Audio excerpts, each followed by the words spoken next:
Hello and welcome to another Tales from a Professional Nerd. My name is Bryan Steele and I will be your nerd today and any other day that you watch one of my silly little shows. Hi everybody. Today's going to be an interesting episode because normally I start off with a week in Bryan, or in the case of an episode where I've missed a couple of weeks in Bryan, except for the fact that the reason why I've been gone from the show is because of the stuff I've been doing with my weeks, and that's the two conventions that we are talking about today. So we're actually just going to kind of more or less skip the week in Bryan because my week has been basically just back-to-back convention life. So we will just start back at Gary Con and work our way through to Adepticon to today. But I did want to go ahead and let you guys know ahead of time that I'm dragging today. I'm not the fire-breathing kind, the sleepy kind. Between my dogs and the thunderstorms and the tornadoes, and just it was been a rough night last night. So I apologize if I ramble a little, or if I miss something, or if I look sleepy, because I am. But we are going to try and get this. We're going to try and get all this information out to you in a timely fashion. So that's why we're skipping the week in Bryan, or in this case the 2 weeks in Bryan, because the show is about the 2 weeks in Bryan. So we're just going to go ahead and hop right in. Let's start with Gary Con. That's upside down. Gary Con. Gary Con 17. So this was my first year being a special guest at Gary Con, an industry insider, if you will. And it was awesome. It was cool. They gave me a fun little convention survival kit gift basket that had a banana, gross, but granola bars and some fruit snacks and a Gatorade and a bottle of water and some ibuprofen and just a general care package, and that's pretty cool. Every show that I guest at, they always give you something. Hey, thanks for being a guest. And oftentimes it is, maybe some cookies, and then this year's collectible or whatever. But this was neat. It was a cool little way of saying thank you for being a guest. And I really liked it. I've been going to Gary Con for many years, but this was the first time I got to guest there. And Gary Con, full disclosure, is a role-playing game show. It's got a little bit of miniature games, but it's mostly role-playing. It's a role-playing game show where, obviously D&D is kind of front and center. There's a solid amount of Pathfinder, and then there's a lot of, not third-party, that's not the right way, I don't want to say third-party because it makes them seem lesser, but just non-D20 or non-D&D style games. In fact, this year they were also celebrating the 50th anniversary of Chaosium, the creator of such wonderful games known as Pendragon or RuneQuest or Call of Cthulhu. It's a great show. It really is. In fact, it is also the show that Natalie, my wife, gets to go to, because when I go to a lot of these conventions, someone has to stay back here to take care of all of our animals. We have lots of animals. It combined with the fact that Natalie's illness makes it difficult for her to be in go mode for lots of days at a time. It knocks her for a loop. So Gary Con is one of those shows that she really enjoys going to, because it gives her a chance to play a bunch of games. She and I actually get to play games together a little bit, and on top of all this, it allows us to take a little bit of a vacation. We don't get to do that very often.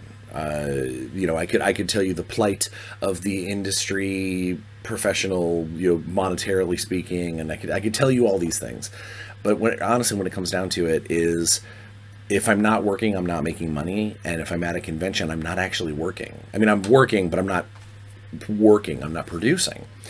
And what that means is a lot of these conventions I get asked to go to by various companies or whatnot, or by the convention itself. And that's awesome, and it's really good for me in my career, but it also puts a pretty significant pinch on my free time in that chunk of the year, or my ability to get words to the page, so to speak. So we really can only afford to do a couple of those on our own dime. And with Natalie coming, it ends up being definitely on our own dime. So the goal here is for us to use it as kind of a vacation. For me, it's a working vacation. For her, it's just a vacation. And I think that she knocked this one out of the park. She went there to specifically, she wanted to experience a bunch of new game systems and really get in there. I'm thirsty. Please excuse the energy drink. I'm kind of fueled by it today. So where was I going with that? Oh yeah, so yeah, she went with the express idea of testing out a bunch of new systems. She's been running D&D here at the house for a couple of years now, and she's doing a really good job. She's got D&D pretty well down pat as far as like feeling comfortable behind the screen and in front of it. And she's played a little Essence 20 with me, but it was really kind of a dabble. And, I've gotten her to play Everyday Heroes, to test some Everyday Hero stuff with me, But overall, a lot of these other systems are completely foreign to her. So she went to this show specifically like, I want to play new stuff. And she managed to play like 7 new systems over the course of Gary Con, like Pendragon and RuneQuest and Shadow Dark and Coyote and Crow. Like she got her feet very, very wet, which was awesome, because she got to see kind of what she would go play these games, and then later on we would get together for a meal or back at the hotel or whatever, and we would talk about how things went, how my games that I ran were. We'll talk about those in a minute. How her games that she played was, and did she run into anybody? Did you get a chance to talk to Luke? And like just kind of back and forth. And it was really cool to see her opinions on some of these game systems. And I think it gave her a new understanding of what I mean when I say, oh, I like that system, it's pretty crunchy. Or, that system, the dice mechanic is interesting and different.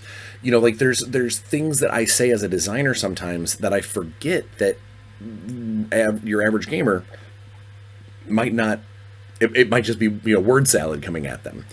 And so it's very cool to get to talk to her and experience what she her different GMs that she had, the different scenarios that she got to play. And even in fact, what was funny is I played with the new playtest RuneQuest system. So I used to work on RuneQuest back in the day, so it really holds a special place in my heart. So I got to sit down and play this new playtest. I'm very excited about the new combat mechanics and stuff. RuneQuest is going to be something. If all goes well, you'll be hearing more about RuneQuest out of this guy sometime over the next year.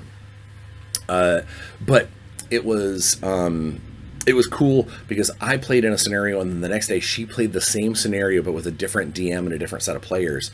And it was cool to hear how her game went and how they handled things, and how their DM did the encounter and how he set things up. And it was cool. It's just really, really fun. And then as far as playing goes, she and I also got to sit down and play a game of Shadow Dark. It was a tester game, just a little 2-hour splat game. I like Shadow Dark for what it is, for what it represents and for what it can do. I did realize that I don't think that it is not my go-to system for fantasy or even streamlined fantasy. Some of that very well could have been the Game Master, but collectively I think it might be a little too free-form and simple. I don't like to use that word because it makes it sound like it's bad. I don't think there's anything wrong with Shadow Dark by any stretch of the imagination. There's a lot that is sort of hand-wavy mechanicalness. mechanicless, whatever. That it doesn't. I sit there and my brain goes, I would do this, I would do that, I would do this, I would do that, and it's very figurative and very kind of sort of splashed together. So I think it's a very cool system. I just don't know if it's something that I am big into. And we got to play that, so it was fun to actually get to play together. And the scenario was designed to be a little 2-hour quick dungeon crawl, move. But I do think that the game master may have been a little too scripted, and not like I'm reading off a script scripted, but like there are 5 things that I must get done in these 2 hours, and it doesn't matter if my players are having a good time or not. We're moving on to the next thing, and I get it. Time is always of the essence, especially in a short splat like that. But if your players are all having a good time and they're interacting and they're talking and turning their actual like out of combat turns into you do an action, you do an action, you do an action. What are you doing? What are you doing? Like just going around the room. It feels like a board game. And you lose the role-playing aspect of it when you turn it into a board game. And that game master really leaned hard into, okay, you get to do one thing, you get to do one thing, you get to do one thing, and then just kept going around the table, even when we're not in combat or we're not in that kind of scenario. And it really did come off as very Warhammer Quest, Descent board game style, I don't know. I don't vilify the system. The system's fine. In fact, I think it's very cool for what it is. But I do think that it lends itself a little too loosey-goosey for my tastes. And then Natalie and I also got to play in an RPEX game. If you don't know what RPEX is, RPEX, it is a role-playing experience very similar to True Dungeon in the way that the guys at RPEX put together these cool costumes and NPCs, and they doll up these rooms that you wander through, and they come up with a cool story. And you have a character that's on their database. You get magic items for your character. I know people are going to be like, what? I actually like RPEX more than True Dungeon. True Dungeon has higher production values and has a lot more gamified system to it, like as far as like this token does this token and you've got your tokens and here's your token sleeve, but it's less D&D and more just escape room. Whereas RPEX, you actually have a character with stats, and you roll dice to see what happens, and your character levels up. You have magic items, and I really, really do enjoy RPEX a great deal. And every time I go to a show that they're there, I try to get at least one in. So not necessarily because my character needs to level up or anything like that, just because I really, really enjoy it. And Natalie and I got to do one together. Apparently, whatever the scenario was, it's one that she's played before. A couple of years ago, but it's definitely one that I have not. So we had fun. I got to, they don't have any bear characters in there. So my Imaria character, Nuggle, I made a regular barbarian a couple of years ago, and I gave him Nuggle's name so that way I never forget who I'm playing. So I got to play as Nuggle, and I try to role play a lot more, even though it is still kind of a walk through live action type thing. And if I make the people who work there laugh, or the people who are playing the monsters, or our NPC guide who's walking us through or whatever, if I make them laugh, then I know I've done my job. And my goal is, yes, to have a good time, but also those people that work those things, they've got to do that scenario 12 times a day. The same, okay, here's my speech, here's my thing, here's we do, reset, and if I can make our version of that somewhat monotonous, track that they've got to do, if I can make that just a little more fun for them, then I'm gonna. And so, I do silly things, and Just like when I'm playing Nuggle on stage, I use a silly voice and do things that are perhaps not the way they're intended, but hey, if it works out, it works out, and if it doesn't, then it's funny. So that's what I did, and we had a good time. So yeah, collectively as Gary Con was a great time. I also, Natalie was already back at the hotel. I also got to play in a 15-person Blood on the Clock Tower game late at night on Saturday night. That was awesome. Basically, my good friends and family over at Lynn Vander / Six Sides, Tommy, Elisa, and Devin, and Latia, and all those folks. They grabbed me at the right time and was like, hey, come play. And I was like, all right, you know what, let's do this. We ended up being there till like 2:30 in the morning, and Team Evil, which was us, Team Evil lost because we made a few early mistakes that we almost pulled it out, even despite our mistakes. But it is what it is, and sometimes it comes down to the wire, and it did, and we lost. So good prevailed, but we all had a good time. As far as at Gary Con, what I managed to do while I was there, like what I actually got to run, I ran 3 Intergalactic Heroes games, and then I also ran a game for Luke Gygax's organized play, the World of Shentufi, or World of Akaram, the Gygax Inc. Organized play system. And it's been fun. I've been doing a little bit of work for those guys on the side anyway. So I got to run an adventure that was partially written by me, and it was a good time. My table was a few friends, and then a new stranger, a new friend, but nobody brought a character. So like I didn't have to deal with anybody that was like, there for the experience. They were just there to have a good time, and we did. We had a blast. The 3 Intergalactic Heroes games that I ran 2 of my Heck Divers drop core mission, both of which I'll talk about in a second because they were great. And then I also ran a Throne World Saga mission a scenario that I have done before at GameholeCon last year, and I had a full boat last time. This time I only had 3 players, so they ended up not doing as much combat, but they did a lot of talking, a little bit of bribery. It was cool. It's neat to see different types of players handle things different ways, but they had a really good time. And in fact, when we were done, they were saying, hey, when does this come out? When will we get a chance to see this book?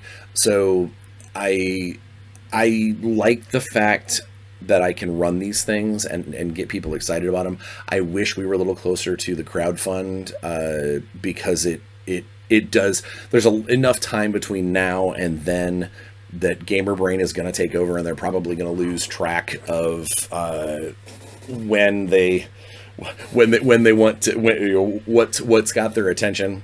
But either way, it was cool. It was a good session. I had a good time, and I hope that I see those folks at Gamehole, because I'm going to be running some more Intergalactic Heroes there. Now, the 2 drop core missions that I did, the 2 Heck Divers missions.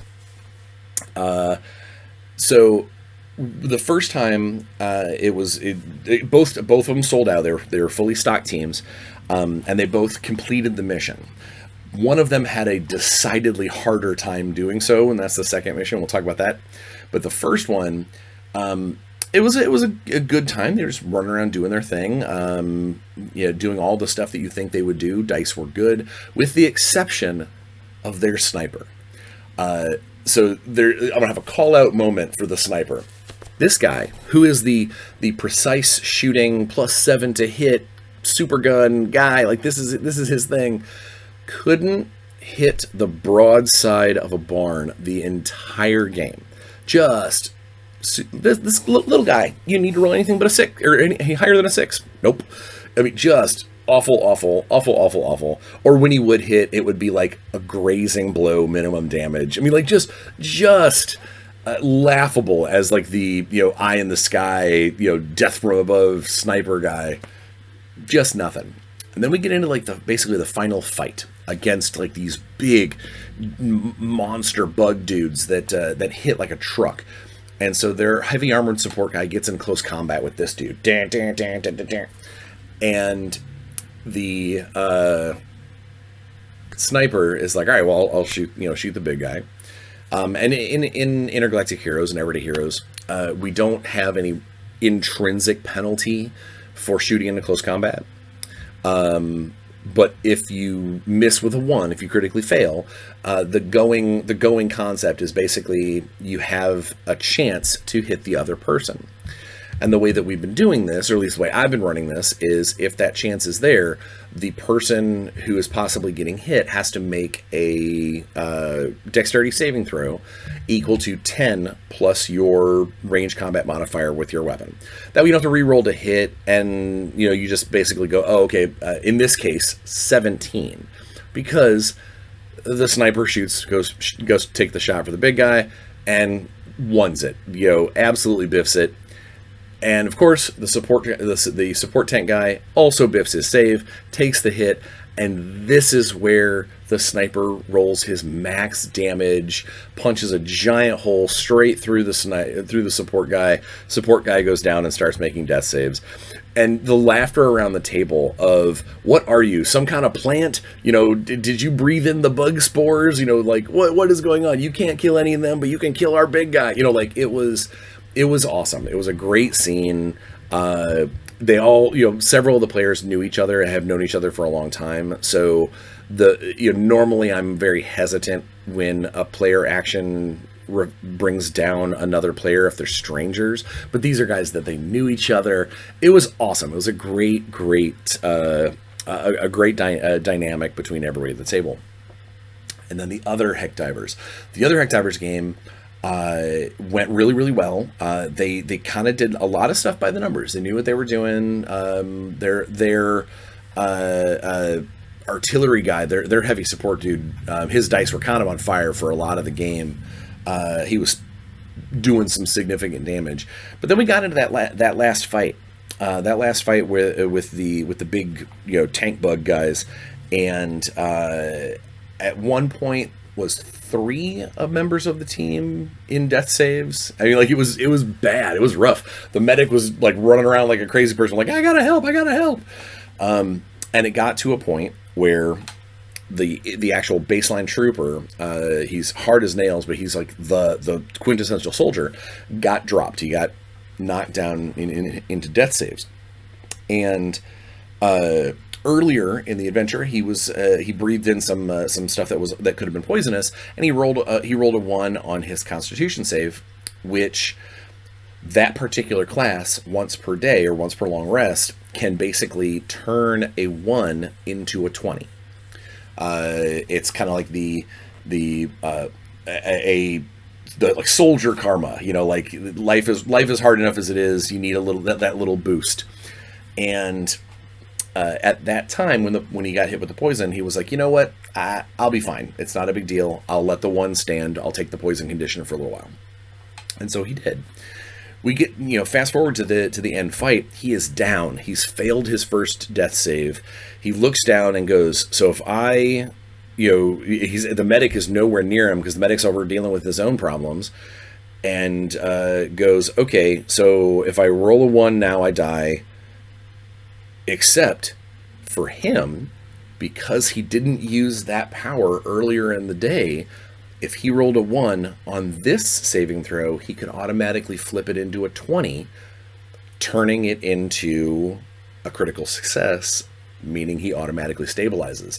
And no sooner do we put that energy out in the universe, he grabs his die, he throws his die, boom, 1, turns it into a 20. He's back on his feet again. It was very cool. It was like one of those, you don't get to call your dice very often, or call that interesting moment because one of your powers is literally going to save the day. And that was that moment, because he gets back on his feet and he starts shooting again, and they ended up winning the mission. It was really cool. And all it did for me is just reinforce just how versatile and how interesting the Intergalactic Heroes system is going to be, because I ran 2 of the same mission that was basically just kind of a run and gun military mission. They both ran it differently. They had the different experiences with the same characters and the same scenario, but they were able to adapt to it in different ways. And then in the Throne World Saga, I've run that way before, where it's been nothing, where they've done it as a, we'll go blasters ablazing. And in this case, we had someone who they did all stealth and trickery and bribery and things. So I'm very excited for where Intergalactic Heroes is going. And it got me actually so inspired that I set up already my new Intergalactic Heroes adventures that I'm going to be running at Gamehole later this year. So, more to come on that. But basically, Gary Con was a great show. A lot of camaraderie, a lot of chit chat, a lot of really good stuff. Had an excellent meeting with one of the owners of Fat Goblin Games and one of the management of Gygax Inc. About some future work. It was just a really good show. It was a solid show. And then it was over, and we had to drive home, and I had to drop Natalie off at, I effectively dropped Natalie at home because I was only here for like 36 hours before I had to turn right back around and head back up to Milwaukee for Adepticon. Now, Adepticon is definitely a work show for me. It has it stopped being a just for fun show years ago. Back in the age of Dark Age, or back in the era of Dark Age and Wrath of Kings, is when it really transformed from a show that I go to for fun to a show that I go to work and to pedal. That being said, it is still a fun show. It's exhausting, but it's a show that I do get a chance to I managed to get some minis on the table and to do cool stuff there. Obviously, I went with Res Nova and for Warzone Eternal, because it was the kind of the big debut of a show that Warzone could actually be sold at, because our Kickstarter fulfillment is now officially in progress. This now people have all of the American packages, our American backers, their packages have been sent out. Europe, Australia, Canada, that's all being handled now, and then we'll get the retail stuff up and running, and then set up our web store here relatively, I would say before, hopefully, knock on wood, hopefully before Origins. And Alex and I have already started talking about what's the schedule we're going to look at for like new releases. It was excellent. It was a really cool. It was a cool experience. We brought 20. I think it was 29 SKUs. Was the final? It was either 29 or 30 SKUs was what we brought with us, or rather, what Trenchworks brought for us, because they were actually doing our point of sale, because they have the stock. They make the stuff. They have the stock. And we sold out of, I think last count, we sold out of 10 different SKUs, completely sold out, which was awesome. Several starter factions, some of the more specific units that we knew people would probably be picking up. Some of that is we may not have brought enough of certain units or ordered enough, but some of definitely those starter factions, we brought a bunch of each, and the fact that some of them sold out was awesome. It was a great experience seeing people come demo the game, play the game, and actually then go, hey, is there anywhere that we can buy this? Oh, yeah, come right next door to Dave over at Trenchworks. He'll take care of you. We actually, all the other shows that we've been showing this game off, we've had to basically send people to backer kit, to late back, or even those last couple shows, because the backer kit was closed out for fulfillment. We basically had to say, well, we're going to be in retail next year. Please stay tuned. Go to the Facebook group, go to the Discord group. And being able to actually do what we need to do on the spot and get those people the product that they want in their hands. We went through a bunch of rule books, a bunch of fiction books, sold some counters and things. It was just nice to see so many people excited about Warzone. New players and old players alike. I know we had a bunch of nostalgia buyers. People are like, "Whoa, Warzone is back!" And we're like, "Yep, here's the rulebook. You can get your stuff." Man, I was a big fan of the Brotherhood. You guys have those? Yes, we do. Like it was really, it was awesome. And on top of that, it was awesome to see Alex. Alex is my partner over at Resnova. He actually is Resnova. I'm just an employee. He is like legitimately, that's his company. And seeing him excited and proud of what we've done, especially, I'll talk about the tournament here in a minute, but especially during the tournament where he's just looking at, roughly 30 people playing and watching our game in real time with our minis. It was such an experience, and I am excited for where Warzone is going to go. And honestly, I hope that it does so well that we have to take a look at our schedule, at how to make this even a more even further functioning, because Alex is just one guy, I'm just one designer, and we've got a handful of people that help where they can, but at the end of the day, it is a small team. And I really want to see what we can do with this, because I know that we can do good stuff with it. I know we can. I know it. I'm not being like, it's gonna knock some other game off of a pedestal or something. But I think we can have a very significant footprint in the small and indie minis game circuit, and I think, as people start playing it more, and as these models start getting out and people seeing them in stores more, and I think that it's just going to go up. I think that it has nowhere to go but up, and it's gonna. All that being said, it was cool. It was great to be at the booth. It was great to talk to people and see people and do the pressing of the game, and got to talk to a sculptor.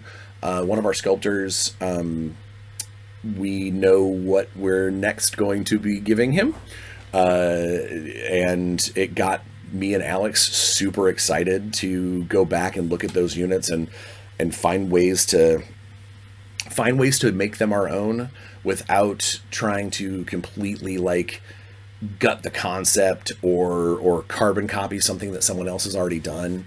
But I'm excited to see where that goes. And then obviously the big, the big elephant in the room is the Warzone Eternal Champions tournament, which we're going to run Saturday night at Adepticon every year, where the prize is getting to help us decide a unit to add to the game. And we get, during pre-sale, we had 28 slots and all sold out. By the time the tournament came around, we had 25? No. Yes, we had 25. So we had a handful of people who either drop out or cancel. We had one guy that sent his friend with the bad news of, oh, hey, there's this wrestling event across the street that I'm going to go to. So we knew it happens. But even then, to have a tournament that slotted in at 25 people, the first year that it's in its existence, and people didn't even have models. Some of these players had put their models together that weekend, bought them Thursday, put them together Thursday, and these were some of their first games they ever played. It was awesome. And it was a great game. It was a great tournament. We had a couple of minor snafus. We did have one player drop out in the first round because they had just really had a really horrible day and then a really horrible game, and they were done. They were like, you know what? I'm not going to ruin two other players' day by being grumpus. I'm out. High five. And then in the second round, we had another player drop out, not because they were upset at their games, but because they needed to get food, which we'll talk about the food situation at Adepticon in a minute. So they ended up leaving to go get food.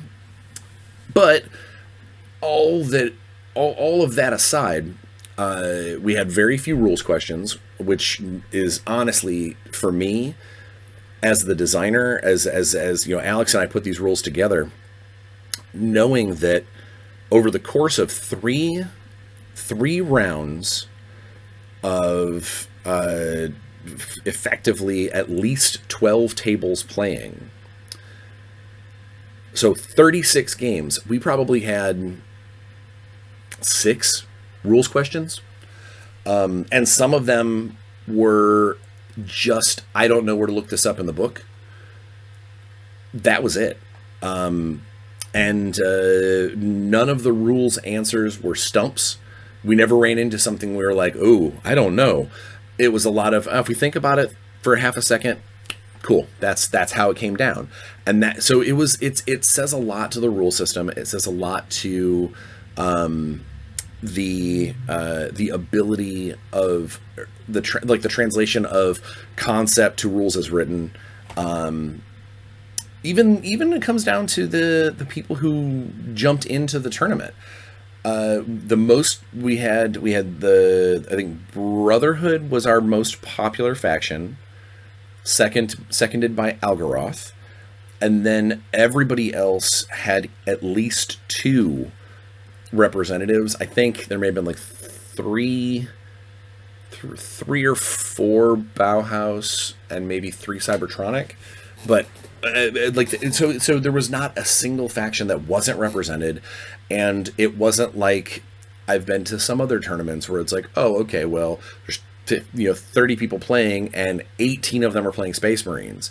Like, we didn't run into any of that either. So it was very cool from a data set standpoint to see what we were looking at, to see what was being played, to see how people did. And at the end, when all the smoke cleared, our first and second place went to an Algaroth player and a Cybertronic player, which hearing some other events and other games being played around the world, we actually, people were like, oh, Brotherhood's broken, or oh, Mishima's too good. And, their placements were all over the board. So it was really cool to see that it came down to gameplay. It came down to the score. The final 2 tables, it actually came down to if Zach's Algaroth either got beat or only won by a couple of points. And at the same time, Nick's Cybertronic would score a bunch of points and win, that Nick could have actually usurped that front spot. And it didn't work out that way. Zach's game went phenomenally well. So Zach ends up being our first effective Eternal champion, and he is working on figuring out what he wants to add to Warzone Eternal. What unit from the last 30 years of Mutant Chronicles is exciting him to the point where it gets to jump the queue and get designed and concepted and sculpted and stuff. Obviously, we want to be able to have those out as soon as possible, but they require playtesting, and apart from playtesting, it also requires time and energy and effort into the schedule.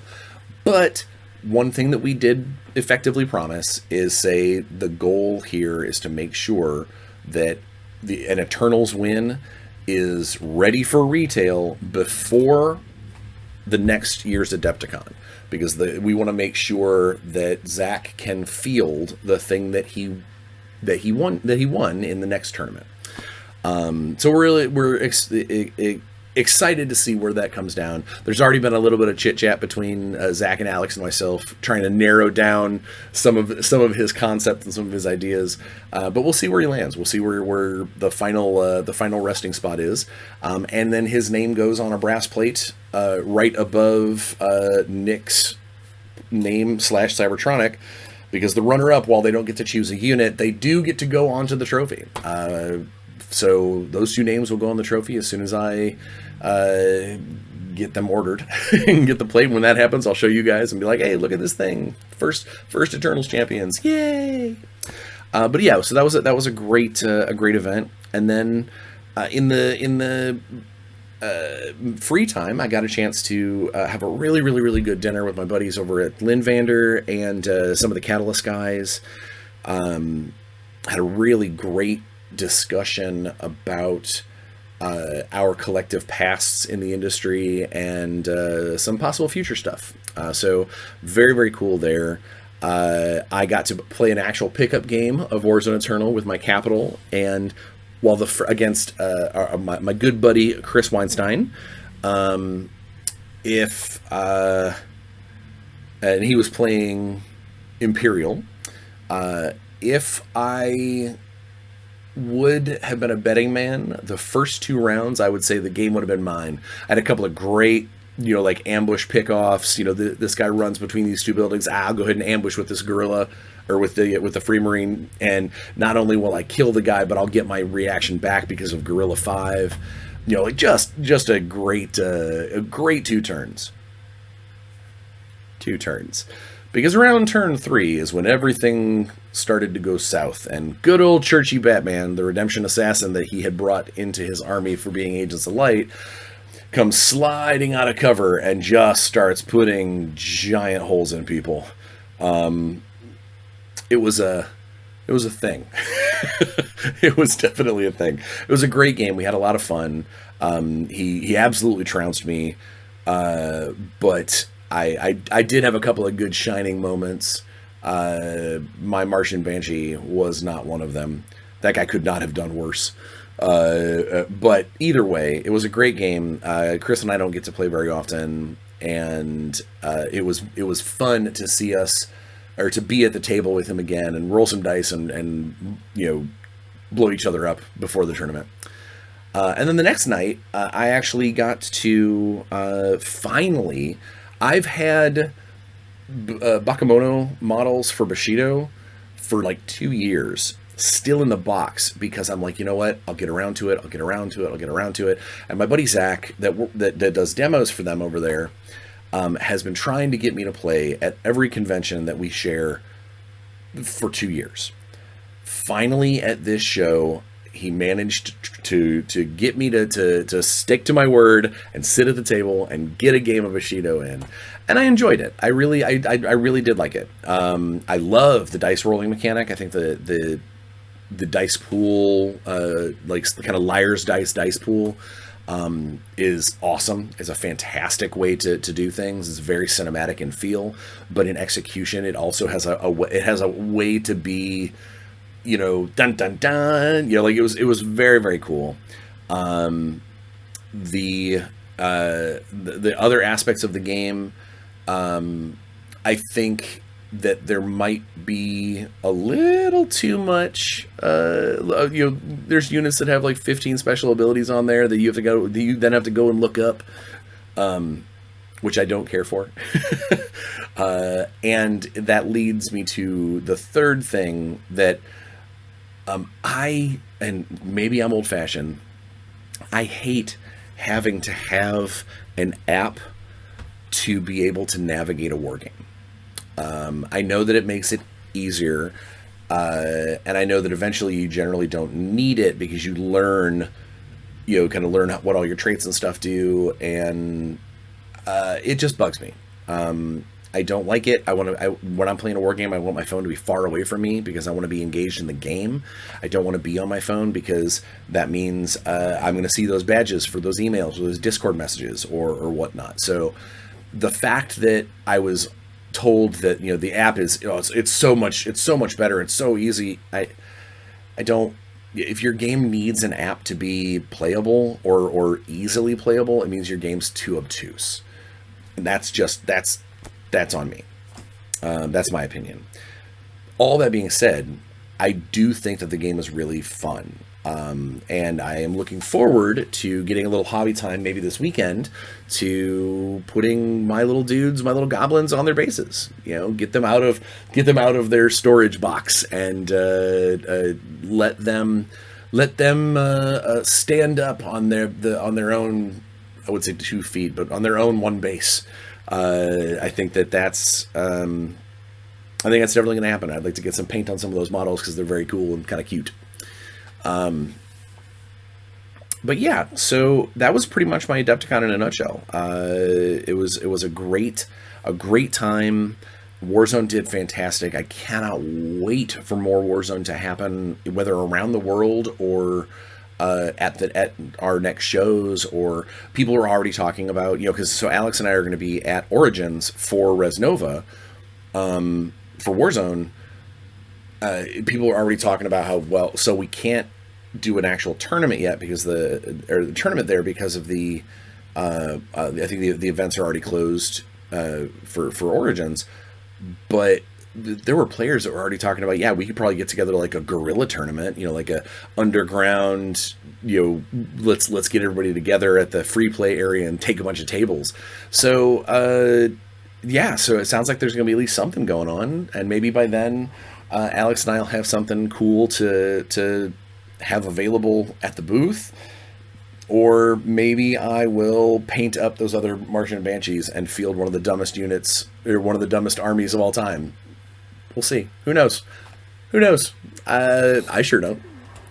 But it was a great 2 weeks. It was a whirlwind. I'm still exhausted. I've been home for 4 days and I'm still exhausted. I very much look forward to, I've got about 7 weeks, I think, 7 weeks at home before I have to go do any other shows. I'm looking very much forward to being able to be here, get a bunch of work done, back to normal life for a little while, and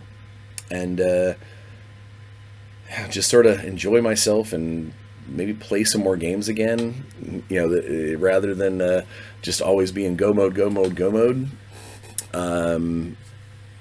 So also without having any shows that I have to have like stuff prepared for until, like, I think maybe the Michigan GT in September. And even then I'm just probably going to be there to help. I probably won't bring models or anything. And the next time I know that I'm running something is in October. So I've got lots of time there. I've got time to get some more hobbying done. It was awesome. And I'm glad it was awesome, but I'm glad it's over for a while. 2 weeks back to back is a lot. We don't know. We know next year's Adepticon dates. We do not know next year's Gary Con dates. I really, really, really hope that they do the separate weekends again, and I would love it if it was separate weekends with one in the middle to have a little bit more breathing time, so not back to back. But who knows? We'll see where all that goes, because I know that it's a scheduling is always a thing in the spring.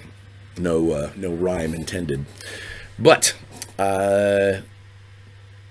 Even if they are on the same weekend, I'll just have to do double duty.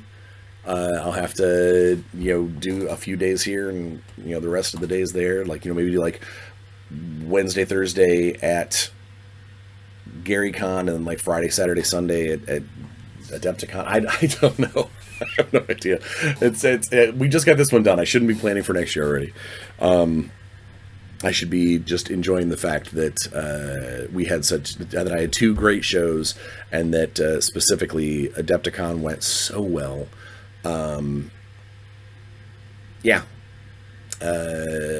Speaking of Adepticon, before I let you go, I did want to say, it was the first time in the new place up in Milwaukee. It was at the Baird Center, and a couple of notes. It was really cool to be as spread out as it was, because it didn't feel like shoulder to shoulder. There was a lot more room to move around. It also meant a lot of walking. So my legs were sore every day. My feet were killing me, but it was still good. It didn't, I'd never heard of anyone running over each other or anything like that. The only real drawback, I think, to the Baird Center is, and that's twofold, is one, it's been a long time since Milwaukee has had a show this big, and it could tell. A lot of the local places and local help, they were not ready. The hotels were not ready for all of this. Hopefully next year they will have had a chance to look at things and go, okay, this is the weekend, we got to get this taken care of. And then the last thing, and this is probably the big thing, that the Baird Center has very weird rules about outside food and drink, to the point where they had like angry security guards at checkpoints telling people to pour out their drinks, or to take your food elsewhere. And part of that is because all of the food inside the Baird Center is insanely expensive. And not because it's like gourmet fancy. It's food truck era food, but $25 price tags. Gatorades and sodas for $6 or $7 a piece. Beers for $15. I mean, like, madness level pricing inside, which I get it. That's how they make their money. But that's not the worst part. The worst part is almost all of this stuff closes down at 6 o'clock. And if you've got a convention that runs all the way through till midnight or beyond, but you can't bring in food or drink from the outside, but I can't buy any food or drink after 6, except for at these like automated vending machines that cost, $8 a soda. And, oh, I'm hungry. I guess I'm going to eat some beef jerky and a Dorito. Like, they need to either figure out how to get some kind of real food place in there, keep the pizza joint open all night long, or get a food truck to park right outside and give them special dispensation that you can go out and get food and bring it in, but specifically that place. Or after 6 o'clock, lift the stupid requirement and let people order food from outside. Order DoorDash or get just pizza delivered to the place. Whatever the case may be, that was the absolute biggest hiccup in the whole thing. Is the food and drink situation of the Baird Center is rough. I don't think I've spent so much money on just getting by in a long time. And when we get the questionnaires and things from Adepticon, I don't know how much pull that they have. I don't know how much play they have with the Baird Center, but knowing the amount of people and knowing the amount of money that was spent, hopefully they'll be able to get some kind of something, because it was, I absolutely understand hey, we don't want a bunch of, whiskey swilling drunkards running around. I get that. But if I've got a tournament that runs till midnight and I've got 30 hungry gamers and they're like, well, what do we do for food? Well, I guess you got to go hit the vending machine and get a candy bar. That's not okay. We need to be able to actually have real food all the time. So I'm off my soapbox. That was my thing there. So other than that, those couple of minor things, it was an amazing show. It's an amazing place. I very, very much look forward to going back next year and having Warzone kick even more ass, because we're not going anywhere. In fact, we're going up, baby. But until then, and until next week, please be safe. Get your shots. Wear a mask in places you have to. Wash your hands. Don't lick doorknobs. Just really be a good person, and try and leave every room a little happier than when you got there, and I think the world would be a better place. Until next week, where I will be doing an unboxing of a very cool game that I saw while I was at Gamma this year, and it's been burning a hole in my pocket, but I wanted to do the unboxing for you guys. Until next week, again, be safe, have fun, and play some games, because you know I will. Bye, guys.